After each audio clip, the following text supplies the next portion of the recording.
Welcome to the Hot News Channel, where we strip away the noise to analyze today's breaking stories. It is February 20, 2026. And today, we are not just looking at a normal breaking story. We are staring down what I honestly believe is a massive historical pivot point. This isn't your standard news cycle where we debate interest rates or some political gaffe. Today feels completely different. It does feel different. The air just feels heavier right now. We are quite literally looking at the precipice of war. And I really do not use that phrase lightly. The hook today isn't just that tensions are high in the Middle East. I mean, tensions are always high there. Right. The real issue is that we are looking at a highly specific operational military strategy being drawn up in the White House Situation Room as we speak. We aren't looking at some minor border skirmish. According to reports breaking this morning from the Wall Street Journal and Axios, we are looking at a fully fleshed out plan for a week-long decapitation strike.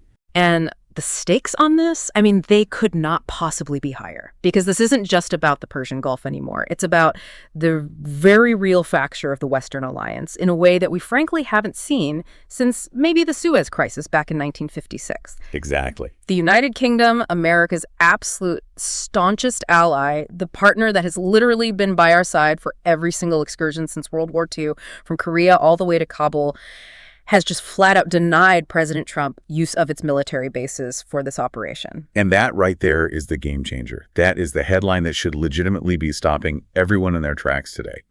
But there is a hidden thread here that we are going to pull on throughout this entire deep dive.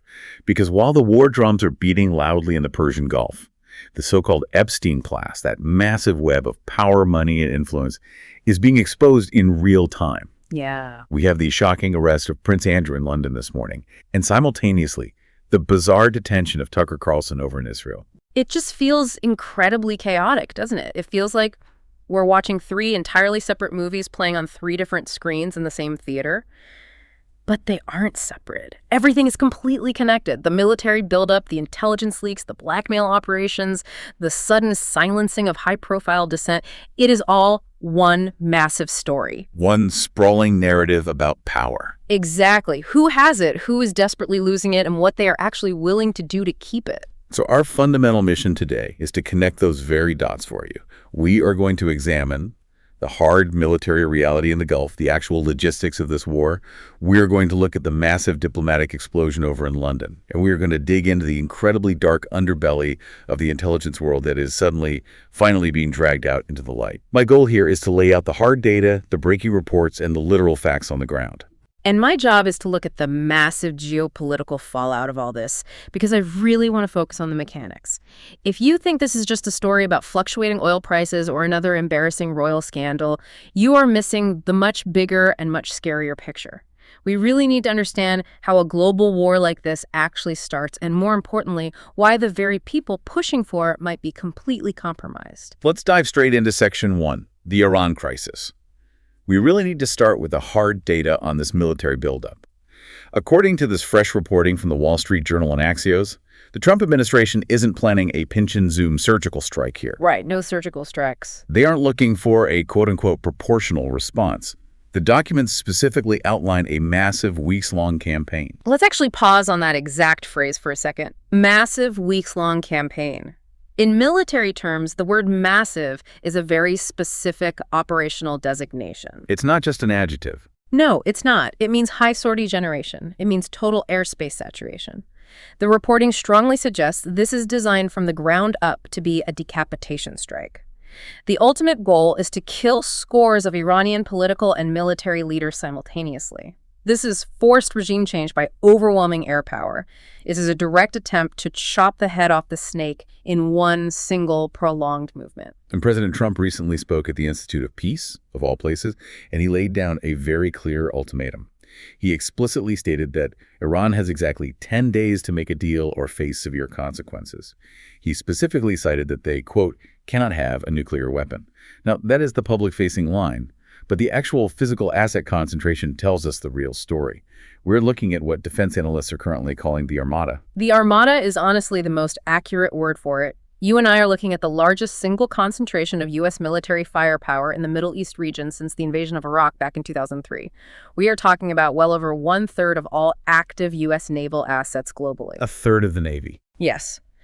2, possibly even 3 full carrier strike groups. Hundreds upon hundreds of strike aircraft. But here's the thing. The most important assets in this buildup aren't actually the fighter jets on the carrier. It's the logistics network. Exactly. It's the massive support infrastructure, the heavy refueling tankers, the critical command and control planes like the E-3 Sentry. You simply do not park that kind of highly specialized, incredibly expensive hardware in a hostile Gulf just to send a diplomatic message. Right. You park it there to actually use it. Moving that much heavy metal costs billions of dollars, and it completely disrupts global defense patrols in places like the South China Sea. This is a definitive go posture. And to your point about the heavy metal, Trump was actually quoted discussing the B-2 stealth bombers specifically. He called them beautiful and magnificent, pointing out that we just ordered more of them, which is likely him referring to the B-21 Raider program, the direct successor. But the core point absolutely stands. He loves the heavy strategic iron. But here is where this entire grand plan hits a massive structural snag. A snag literally the size of the British Empire. Prime Minister Keir Starmer has officially refused to allow the U.S. to use UK bases for this specific attack. This development is truly monumental. I honestly cannot overstate the strategic importance of this to you. We need to clearly explain why this matters so much militarily, because I think a lot of people just assume, well, America has supercarriers. We obviously don't need British islands. Yeah, they think the carriers can just do it all. Exactly, and that is fundamentally incorrect. We aren't just talking about a minor political snub at a UN summit. We are talking about RAF Fairford in Gloucestershire, which is literally the only forward operating base in all of Europe capable of handling the highly specialized, climate-controlled heavy maintenance for the B-2 Spirit bomber. But even more critically than Fairford, we are talking about Diego Garcia. Right, Diego Garcia. For the listener, that is the highly remote island located in the Indian Ocean. It is technically British sovereign territory, part of the broader Chagos Archipelago. Correct, and it is arguably one of the most strategically important specks of land on the entire Earth. And here is the actual physics of the situation. If you want to effectively use the B-2 stealth bomber, which you absolutely must use if you're attacking Iran, because Iran possesses the advanced S-300 and S-400 Russian air defense systems that will completely chew up non-stealth fighter jets, you absolutely need Diego Garcia. So why is that? Why can't the Air Force just fly them directly from the continental United States? They technically can, but let's actually walk through the punishing logistics of doing that. A standard B-2 mission originating from Whiteman Air Force Base in Missouri, flying all the way to Tehran, is a massive round trip of well over 30 hours. That requires multiple, highly complex mid-air refuelings over hostile or neutral territory. It requires two-man pilot crews to stay completely awake and combat alert for a day and a half, managing a nuclear-capable strategic asset. Which sounds exhausting. It's grueling. Now, you can do that for a single, one-off specialized strike, but a weeks-long campaign, you simply cannot sustain that operational tempo all the way from Missouri. You will physically break the pilots, and you will mechanically break the planes. Diego Garcia cuts that total flight time by more than half. It allows for rapid reloading of heavy ordnance, quick refueling, and essential crew rotation geographically close to the actual fight. So without access to Diego Garcia, this quote-unquote massive campaign basically becomes a complete logistical nightmare. It becomes almost mathematically impossible to sustain for weeks. Without it, you are entirely relying on carrier-based aircraft like the F-35C or the F-18 Super Hornet. Now, those are fantastic planes, but they do not possess the heavy payload capacity of a strategic bomber. They physically cannot carry the massive bunker buster ordnance, specifically the 30,000-pound GBU-57, which is absolutely required to penetrate Iran's deeply buried underground nuclear and command facilities. So by legally denying access to Diego Garcia, Keir Starmer hasn't just hurt President Trump's feelings. He has fundamentally and operationally hamstrung the specific battle plan required for decapitation strike. And that totally explains Trump's public reaction, which has been pretty explosive. He immediately took to Truth Social, overtly threatening that if Iran attacks, the U.S. might, quote, need to use Diego Garcia regardless of what London officially says, basically signaling we're going to take it and use it if we have to. And he's already threatening to pull all U.S. backing for the Chagos Islands sovereignty deal, the so-called Starburst deal, in direct retaliation. It is essentially diplomacy by sheer blackmail. It's Trump openly saying, hey, nice strategic island you have there. It would be a real shame if someone just occupied it. But we really have to ask the deeper question of why Starmer is actually doing this. This is the UK we are talking about. They willingly followed us into the quagmire of Afghanistan. They followed us into Iraq. Why specifically draw the hard line right here, right now? Is it suddenly some kind of grand moral awakening in London? I highly, highly doubt that. I doubt it too. Look, according to analysts like Ian Puttick over in London, who has exceptionally deep ties to the British security services, there are already active British special forces on the ground in the region actively gathering target intel. So this whole clean hands narrative being pushed by the Prime Minister is pure public theater. The UK is absolutely involved on the intelligence side. The real pragmatic reason for explicitly denying the bomber bases is highly likely driven by raw fear. Fear of what exactly? Direct Iranian retaliation. Exactly that. Fear of specific, highly targeted Iranian ballistic missile retaliation. Iran has made it crystal clear through back channels and public statements, if you willingly host the planes that drop bombs on our soil, we'll drop bombs on yours. British sovereign assets in Cyprus, specifically RAF Akrotiri, are well within the effective range of Iran's medium-range ballistic missiles. Massive British banking and corporate interests sitting in Qatar and Dubai are right in the crosshairs. The UK Defense Ministry is looking at this massive US armada and thinking, this genuinely looks like a suicide mission, and we are absolutely not going down with your ship. They are looking at the complete lack of a viable post-war plan in Washington and rationally deciding to sit the kinetic part of this out just to save their own skin. Speaking of Iran's actual perspective on this, we have some truly fascinating boots-on-the-ground intelligence from geopolitical analyst Patrick Henningsen, who was actually just inside Tehran. The prevailing Western narrative, the one you constantly see recycled on major networks, is that the Iranian regime is incredibly weak, deeply fracturing, and the general population is basically just ready to violently revolt. We keep hearing this neoconservative talking point that they are just waiting for American bombs to liberate them. And Henningsen's firsthand reporting found the exact opposite reality on the ground. He reported personally witnessing roughly 2.5 million people actively rallying in the streets of Tehran for their National Day. Nationwide, those internal numbers were estimated at around 20 million citizens.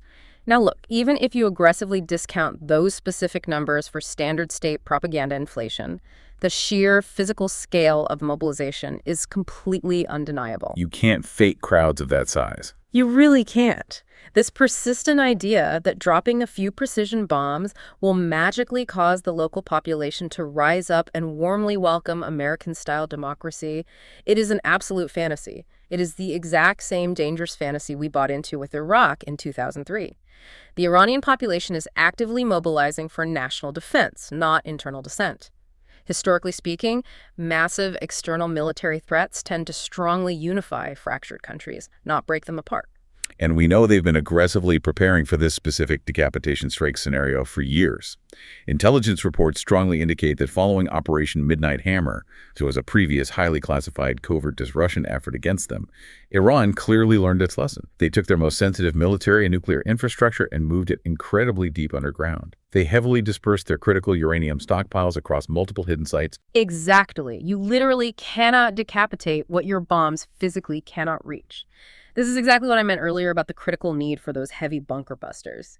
Iran has spent decades constructing massive, self-sustaining military cities deep under the Zagros Mountains. We are talking about vast, reinforced networks of subterranean tunnels entirely filled with mobile missile launchers. If the U.S. military cannot utilize the heavy strategic bombers flying out to Diego Garcia to effectively hit those deeply buried targets, then the Iranian counterstrike capability remains completely intact after the first wave.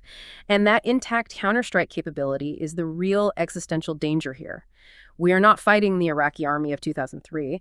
Iran possesses advanced hypersonic glide vehicles, and more importantly, they possess the ultimate asymmetrical economic weapon, total control over the Strait of Hormuz. Let's really unpack that for the listener. The Strait of Hormuz is an incredibly narrow naval choke point connecting the Persian Gulf to the open ocean. If Iran decides to heavily mine it or simply sinks a massive commercial tanker right in the shipping lane, what actually happens on a practical level? The global economy basically has an instantaneous, massive heart attack. Immediately. We are talking about roughly 20 to 30% of the entire world's daily oil supply physically passing through that narrow strait. If it closes, the price of oil doesn't just go up by 10 or 20 bucks at the pump. You are looking at global crude oil hitting $100, maybe $150 or even $200 a barrel practically overnight. And I assume that instantly triggers massive global inflation. It triggers something far, far worse than standard inflation. It effectively triggers a cascading, catastrophic collapse of the global derivatives market. Look, we need to explain that clearly for the listeners who aren't professional Wall Street traders. But what exactly is the derivatives market in this specific geopolitical context? Sure. Think of the derivatives market as an unfathomably massive global casino where major international banks and highly leveraged hedge funds place complex bets on the future price movements of core commodities, specifically oil. The total notional value of these complex financial bets is measured in the quadrillions of dollars. Quadrillions with a Q. With a Q. That is significantly more than the actual tangible gross domestic product of the entire planet. And these bets are incredibly leveraged. That means the major banks aggressively borrowed money to make these massive bets. If the physical price of oil violently spikes to $200 a barrel entirely unexpectedly, the institutions holding the short bets, the financial bets predicting that the price of oil would naturally stay stable, they lose completely unrecoverable amounts of money instantly. The clearinghouses issue margin calls that these banks physically cannot pay. Because the cash literally doesn't exist to cover it. Exactly. It would instantly cause a systemic global liquidity freeze that would frankly make the 2008 Lehman Brothers financial crisis look like a quiet Sunday picnic.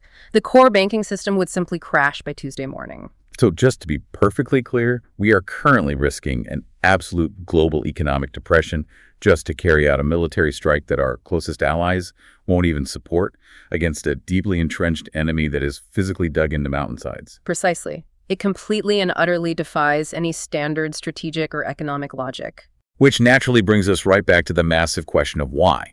Why aggressively push for a massive regional war that has absolutely no clear exit strategy and no post-war plan? I mean, Senator Lindsey Graham was literally on television admitting, quote, "We don't do day after," and it risks total economic suicide.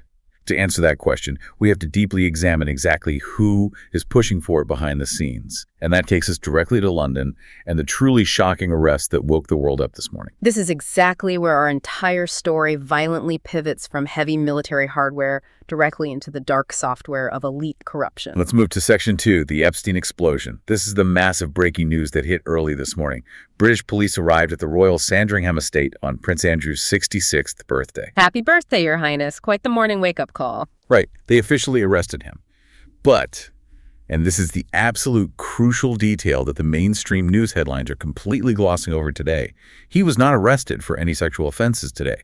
The official charge read by the authorities was on suspicion of misconduct in public office. We really need to break down the gravity of that specific charge. Misconduct in public office is a very rare, very specific common law criminal offense in the UK.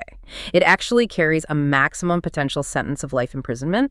It is strictly reserved for high-level public officials who willfully neglect their sworn duty or effectively misconduct themselves to such a severe degree that it fundamentally amounts to a massive abuse of the public's core trust. And the specific underlying allegation driving this charge.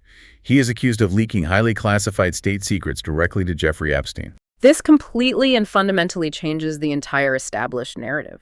For literally years, the public has been force-fed this idea that Epstein was just some wealthy pervert with a private island in the Caribbean, a sleazy social climber who liked to hang around famous people. This specific royal arrest officially confirms what independent investigative journalists have heavily suspected for over a decade. Jeffrey Epstein was actively running a high-level, sophisticated intelligence operation. You simply do not send highly classified government state secrets to a quote-unquote social climber. You send them directly to an intelligence handler. We actually have the hard evidence from the massive new document released today. Let's look at November 30, 2010. Prince Andrew deliberately forwarded heavily confidential internal reports from his special advisor. These reports detailed a sensitive government trade visit to Singapore, Hong Kong, and Vietnam. And he sent them directly from his system to Jeffrey Epstein. Just think deeply about the highly sensitive nature of those specific documents. High-level state trade visits involve highly sensitive proprietary economic data.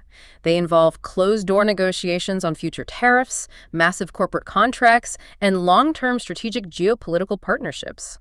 Why on earth would a senior member of the British royal family, who is officially acting as the UK's special representative for international trade and investment, take highly classified official government briefing reports and secretly email them to a New York financier? What does a private money manager actually need with confidential Asian trade briefs?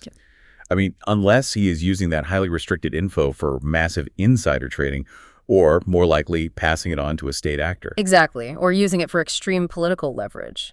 Having inside knowledge of exactly what the UK government is secretly planning economically in Asia is incredibly valuable to competing foreign powers. It is highly valuable to global corporate competitors. And it actually gets significantly worse than the just trade data.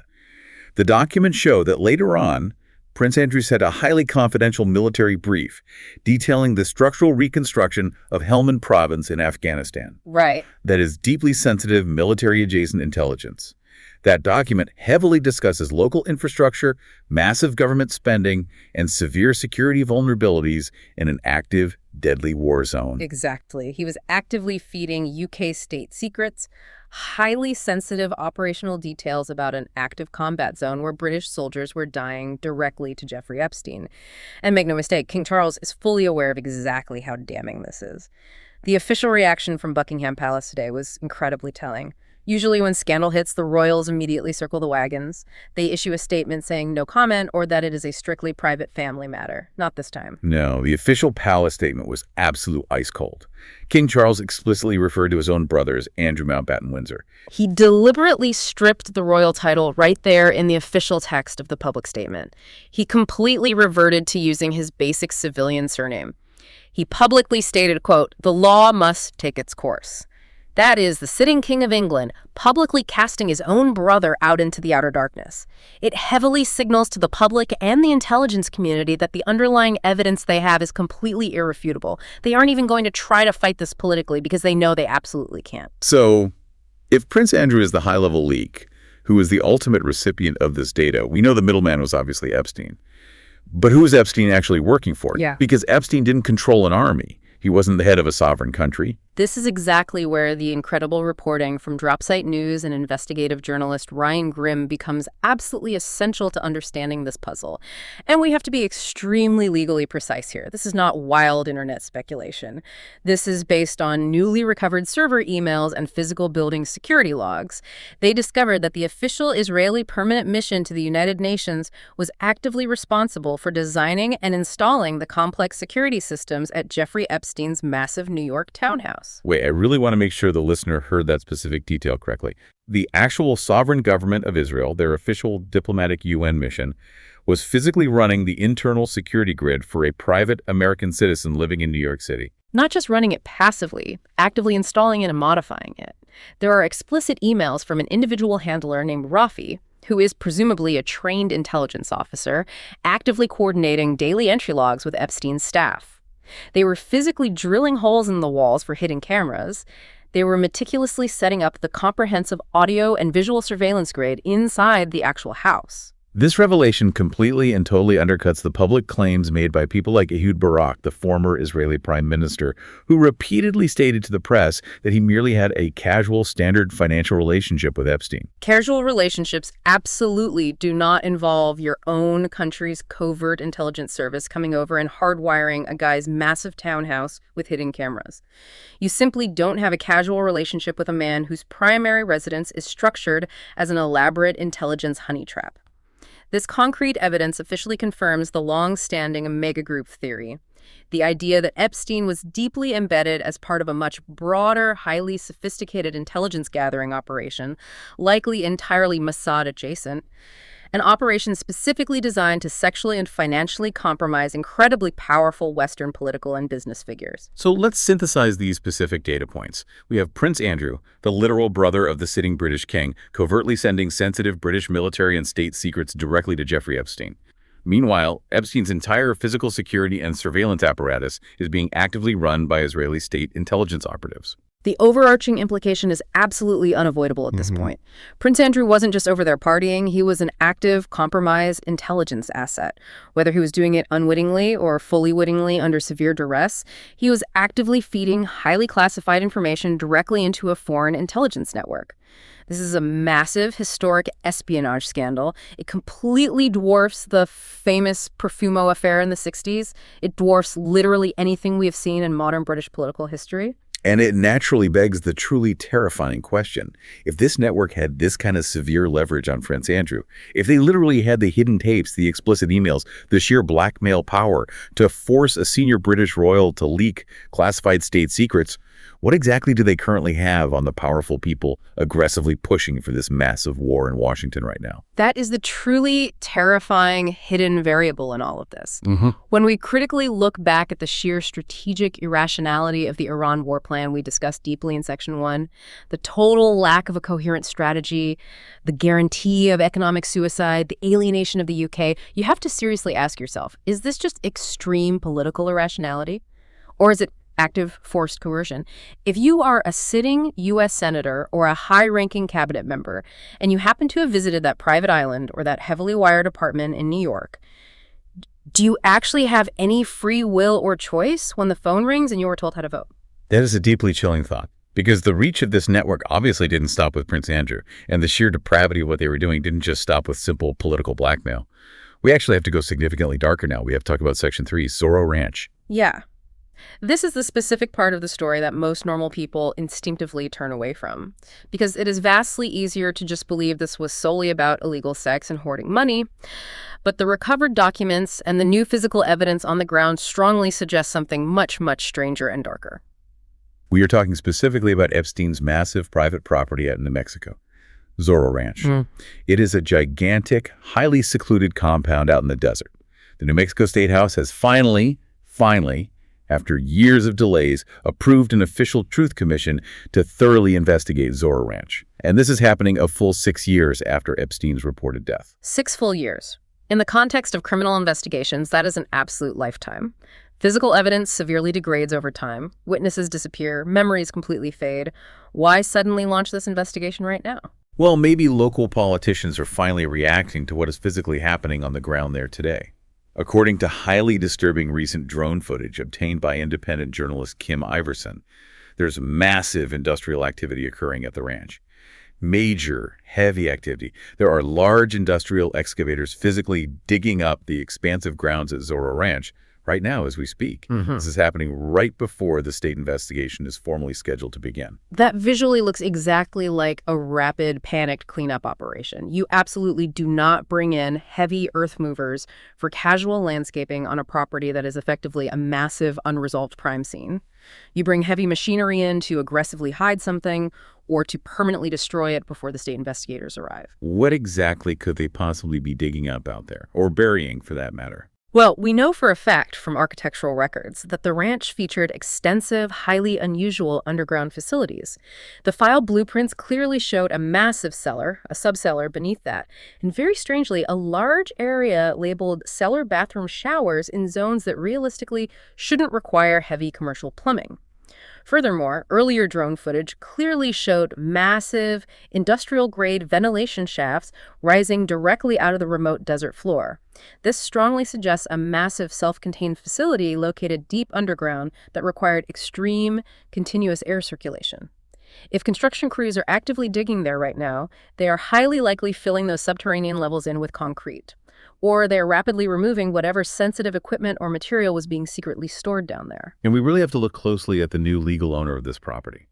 The entire ranch was recently sold quietly to a company called San Rafael, which is structured as an LLC.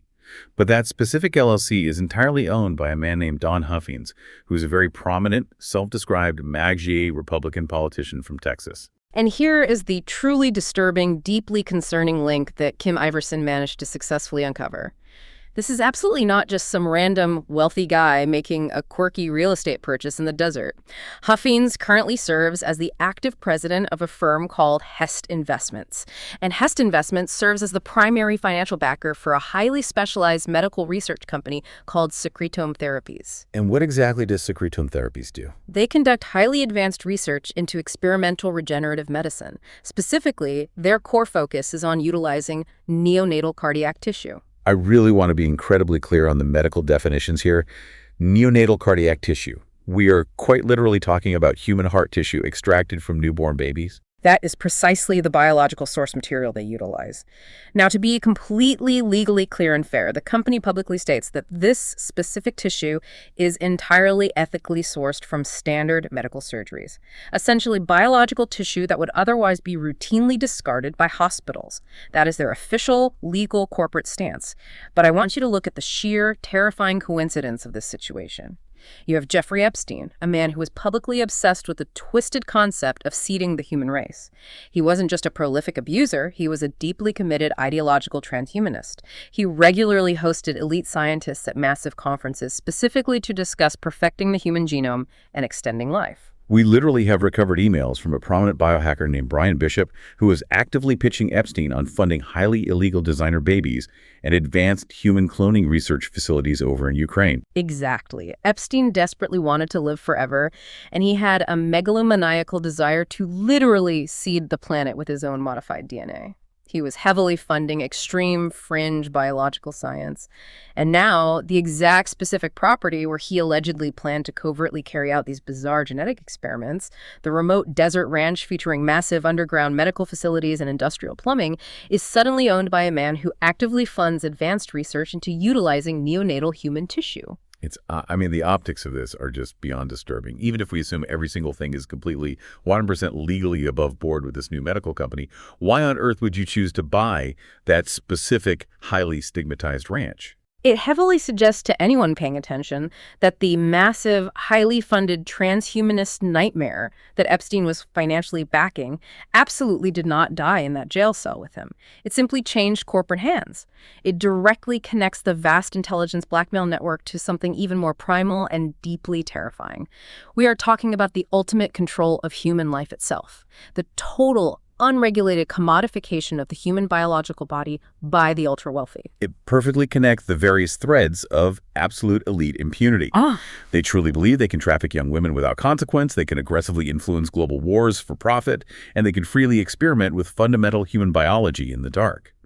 And while all of this is actively happening in the shadows, anyone in the media who actually tries to shine a bright light on these specific geopolitical power dynamics, these entrenched Epstein-class interests, is being rapidly and aggressively silenced. Which leads us directly into Section 4, the chilling detention of Tucker Carlson. This was a genuinely stunning, massive escalation. Look, I really don't care what you personally think of Tucker Carlson's specific domestic politics. Love him or hate him, he is undeniably the single biggest, most influential, independent broadcaster in the Western world right now. Just to lay out the facts. Tucker Carlson recently traveled over to Israel, specifically to conduct an interview with the current U.S. ambassador, Mike Huckabee. Reports rapidly came in yesterday that on his way out of the country, while moving through Ben Gurion Airport in Tel Aviv, he was physically detained by Israeli state security. And we need to be clear, he was not just delayed by standard security theater, he was actively detained, held against his will by state agents. His official U.S. passport was physically confiscated by the authorities. His lead producer was forcibly hauled into a separate, isolated side room for aggressive interrogation. This is supposed to be a friendly democratic nation, right? This is widely touted as our greatest geopolitical ally in the region. You deliberately detain the most famous, highly viewed journalist in America because... Why, exactly? Because he dared to ask uncomfortable questions during a trip. There is rampant speculation right now that the Israeli government was absolutely furious that he managed to secure that sit-down interview with Ambassador Huckabee. Or perhaps it was specifically about the Jonathan Pollard angle that he was pursuing. Jonathan Pollard, for those who don't know, is the convicted spy who notoriously stole massive amounts of highly classified U.S. state secrets and gave them to Israel, and he was recently seen visiting the U.S. embassy over there. Regardless of the specific trigger, it was a blatant, heavy-handed intimidation tactic. Plain and simple.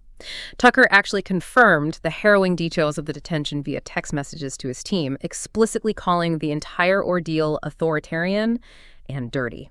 He noted that they absolutely wouldn't let him physically leave the airport facility until he started making a massive, very public fuss. The underlying message they were sending him was incredibly clear. We can easily touch you. You are absolutely not safe here. You better watch exactly what you say about us. But if they can brazenly do that to someone with a massive profile of Tucker Carlson, what does it actually say about the fundamental power dynamic between the United States and Israel? Who's really called the shots here? An American journalist of that immense stature should essentially have de facto diplomatic protection from harassment. It clearly says that the traditional power dynamic is completely inverted.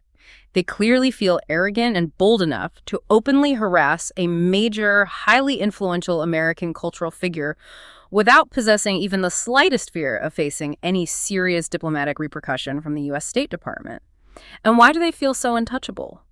Because, as we just discussed in detail with the Prince Andrew situation, their intelligence apparatus highly likely holds massive career-ending leverage over the exact political figures in Washington who would normally be the ones to formally complain and issue sanctions. And while they are actively busy silencing any media dissent, they are simultaneously planning their highly lucrative future. While the actual bombs are literally falling on civilians, the massive private equity real estate developers are eagerly looking at the territorial maps. We briefly mentioned that Institute of Peace meeting earlier in the broadcast.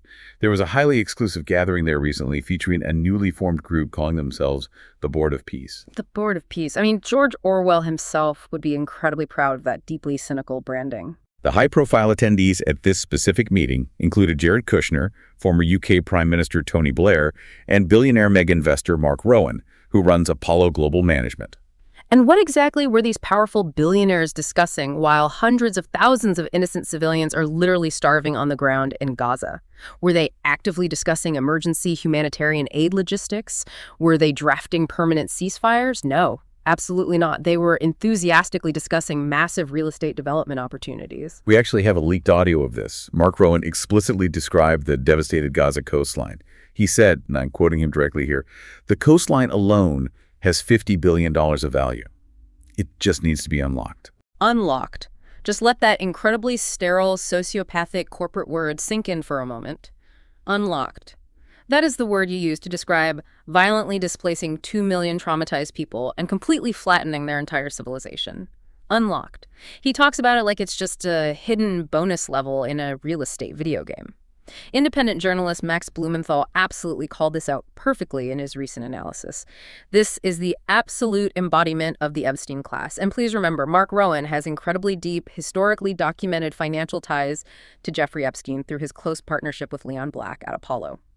These guys are actively planning to hyper-financialize what is effectively a massive death camp. They are literally pitching the construction of 100,000 ultra-luxury homes, high-end, exclusive beachfront condos right on the Mediterranean, built directly over the rubble. Just deeply think about the sheer terrifying level of psychological detachment required to look at a devastating war zone, a place where thousands of children are actively dying from malnutrition and airstrikes, and simply see $50 billion of locked corporate value. It is the ultimate, incredibly cynical, predatory play. And it perfectly mirrors the exact same catastrophic Iran strategy we detail at the top of the hour. The playbook is identical. Aggressively destroy the existing regime, completely decimate the local infrastructure, violently create a tabula rasa, a blank slate, and then allow the massive private equity vultures to swoop right in and secure the multi-billion-dollar government contracts to, quote-unquote, rebuild it. Then the ultimate manifestation of the day after problem. We literally heard senior politicians like Lindsey Graham and Marco Rubio openly admit on camera that they have absolutely no concrete plan whatsoever for what actually happens politically after the current regime completely falls in Iran. Because the actual plan isn't regional stability. The plan was never about spreading democracy. The true plan is the real estate acquisition. The plan is securing the massive rebuilding contracts. The chaotic destruction is entirely the point, because extreme chaos instantly drops the local property value to zero so your firm can acquire it for pennies, and then massive amounts of U.S. taxpayer money pays your specific company to rebuild it at a premium. It's a gigantic engineered wealth transfer mechanism cleverly disguised to the public as necessary foreign policy. Which seamlessly brings us to Section 5, domestic politics. Yeah. Because this massive web of corruption isn't just happening over there in the Middle East. This so-called Epstein class is firmly entrenched inside the U.S. cabinet right now. It is operating deep inside the current Trump administration. You just have to look closely at the key players currently holding power. Take Howard Lutnick, who is currently serving as Trump's Commerce Secretary. Extensive investigative reports are currently surfacing showing that his historical ties to Jeffrey Epstein are significantly deepening the more we look. He was actively seeking quote-unquote official backing from Epstein years ago for his ventures. He deeply desired Epstein's financial validation and network access. And then look at Scott Bessent, the current Treasury Secretary. We literally have him on tape discussing the core strategy behind these crushing economic sanctions. He bluntly stated that the ultimate goal is to purposely make the people feel the pain. Notice he didn't say the regime. He specifically said the people. They actively want to economically starve the working-class Iranian population in order to forcefully trigger a violent internal uprising. It is the exact same brutal siege warfare logic currently being applied in Gaza. Squeeze the innocent civilian population until they completely break. It is incredibly cruel, and frankly, historically speaking, it's completely ineffective, as we clearly saw with those 20 million angry people actively rallying in the streets of Tehran. But it aligns absolutely perfectly with the cold, calculated worldview of men like Lutnick and Bessent. They are ruthless Wall Street guys at their core. They literally view the entire world as a massive, heartless balance sheet. To them, human beings are merely assets for liabilities. If the human liability column gets too politically high, you simply liquidate them. And amidst all this incredibly heavy, deeply terrifying news, we're talking about global war, massive espionage, horrific human experimentation, we get served. Yeah. The distraction, the media circus. I'm talking about the absurd RFK Jr. and Kid Rock situation. Yeah. The workout video, I mean, when I first saw it, I honestly almost didn't believe it was a real unedited video. RFK Jr., completely shirtless, actively swimming in a pool, while wearing full-length blue jeans, and then physically lifting heavy weights while soaking wet in denim. It is genuinely bizarre behavior. It's highly performative, exaggerated masculinity. But we really have to ask ourselves critically, is this just RFK being his usual eccentric self? Or is this a highly calculated, deliberate media distraction? That is exactly the crucial question. While the entire country is hyper-focused on mocking or praising his wet jeans, what are we deliberately not looking at? We absolutely aren't looking at what Howard Lutnick is doing at Commerce. We aren't scrutinizing Scott Bessent's economic warfare at Treasury. While the hardcore Wall Street guys, the deeply Epstein-adjacent guys, are quietly running the actual deadly war policy and devastating economic policy behind closed doors, they eagerly trot out RFK in wet denim to keep the populist Majority base thoroughly entertained and distracted. They say, look over here, he's so healthy, he's vigorous, he's physically fighting the deep state. Meanwhile, the actual deep state is comfortably sitting right inside the Commerce Department, methodically planning a catastrophic global war with Iran. It essentially feels like the classic Roman concept of bread and circuses. Or honestly, at this point, maybe just the circuses. Just the circus. Because the actual bread is about to get way too expensive for normal people, thanks entirely to the massive global inflation that this impending war is going to rapidly trigger. So let's really try to bring this all together for everyone listening. We have covered a truly massive, frankly overwhelming amount of complex ground in this deep dive today. Let's try to sharply synthesize all these disparate threads into a coherent picture for the listener. All right. We are currently facing a massive, looming war with Iran that top military experts clearly confirm will absolutely require a devastating decapitation strike. A specific military strike that is logistically almost impossible to properly sustain without access to British forward operating bases. A massive war that our absolute closest historical ally, the United Kingdom, clearly wants absolutely no part of, precisely because they logically know it, is a reckless suicide mission that directly puts their own sovereign assets directly in the crosshairs. Simultaneously, we have the massive real-time exposure of the Epstein class. We have Prince Andrew formally arrested for high-level state espionage, not just historical sex crimes. We have the absolute documented revelation that Jeffrey Epstein was operating as a highly protected intelligence asset for Israel, running a massive surveillance grid specifically to compromise powerful Western figures. And we clearly see that exact same interconnected network figures like Kushner, Rowan, and the massive financial entities connected to that dark world, actively planning to massively profit from the total physical destruction of Gaza to the tune of $50 billion in real estate, while simultaneously pushing incredibly hard for this exact new conflict with Iran. And tying it all together, we have the darkest, most disturbing element of all. The horrific transhumanist experimentation previously planned at Zorro Ranch, potentially continuing right now under completely new corporate ownership with direct financial ties to highly controversial neonatal tissue research. It definitively paints a horrifying picture of a global geopolitical system that is being entirely driven by covert blackmail, high-level espionage, and insatiable corporate greed. These massive, world-altering decisions aren't being made to benefit the American people. They certainly aren't being made for genuine national security. That brings us perfectly to the final critical provocation. We really have to directly ask the listener this specific question. If these vast intelligence networks, specifically Mossad operating through the massive Epstein ring, actually possess deeply compromising material on our highest decision makers, if they literally had enough leverage to force Prince Andrew to betray his country, then you absolutely have to ask yourself, is this impending catastrophic war with Iran actually a free choice that America is rationally making? Or is America being aggressively, covertly blackmailed into fighting it?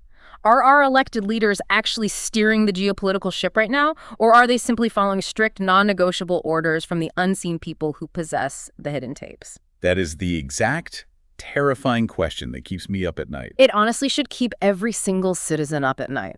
Because if the true answer to that question is blackmail, then we absolutely do not live in a functioning democracy. We are living in a massive global hostage situation. Here is the absolute final takeaway, the one thing you explicitly need to remember from this deep dive for the rest of the week. The Epstein scandal is absolutely not ancient history. It isn't just a story about the past. It is the actual active operating system of the current geopolitical crisis we are facing today. You need to closely watch those UK military bases. If Prime Minister Starmer manages to hold the line and legally keeps them closed to Trump's bombers, the entire timeline for this massive war shifts significantly. Absolutely. Watch Diego Garcia like a hawk. That specific island is the literal canary in the global coal mine. The moment you see strategic B-2 bombers starting to land there, the war has officially begun. If you found this exhaustive analysis valuable, if you genuinely want the unfiltered truth that the other major networks are simply too compromised and too scared to tell you, hit the plus or follow button on your app right now and give us a like. Subscribe to the Hot News channel for more deep dives. Stay highly vigilant out there, and seriously, question absolutely everything you are being told. Till we meet again. Goodbye.